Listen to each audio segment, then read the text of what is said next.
There's a unique kind of pain that comes from betrayal, the kind where someone you trusted with your heart breaks it with one decision.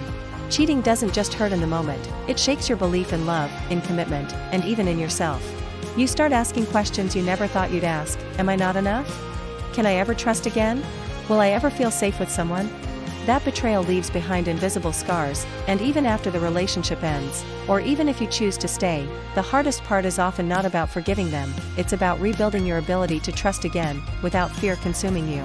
Today, we'll break down what really happens to your mind after being cheated on, why trust feels so hard to rebuild, and how you can slowly create a life and love where trust isn't just possible, but stronger than before. When someone cheats, it does more than hurt your heart, it rewires how your brain sees safety and connection. Relationships are built on trust, and when that trust is shattered, your nervous system immediately goes into self-protection mode. That's why after betrayal, even small things, like a delayed text or a change in tone, can feel threatening. Your brain is on high alert, scanning for danger to prevent more pain. This heightened alertness can create emotional walls.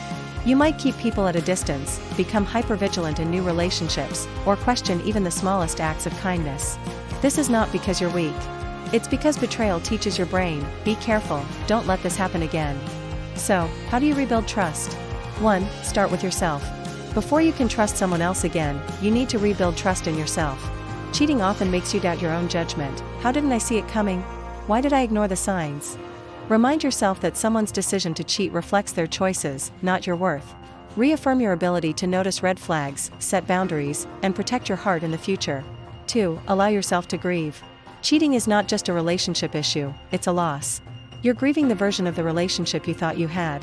Allowing yourself to feel anger, sadness, confusion, and even numbness is part of the healing process. Bottling it up only deepens the wounds. 3. Take it slow with new relationships. Jumping into a new relationship to fill the void often leads to repeated patterns.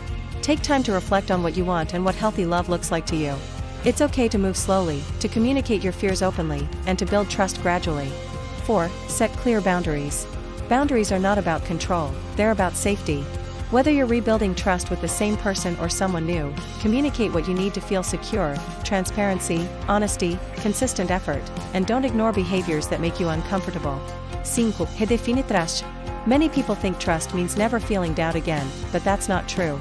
Trust after betrayal is about choosing to believe in the possibility of honesty while knowing you can survive even if someone breaks that trust again. That mindset gives you power, it means you're not naive, you're courageous. Rebuilding trust isn't quick or easy. It's a gradual process of learning to open your heart again, step by step, while honoring your pain and protecting your peace. And yes, it's absolutely possible. Thousands of people go through betrayal and still build beautiful, trusting relationships again. Being cheated on can feel like the end of your ability to trust, but it doesn't have to be. You're not defined by someone else's betrayal. With time, patience, and a willingness to heal, you can rebuild trust, not just in others, but in yourself. And when that happens, you realize betrayal might have changed you, but it didn't break you.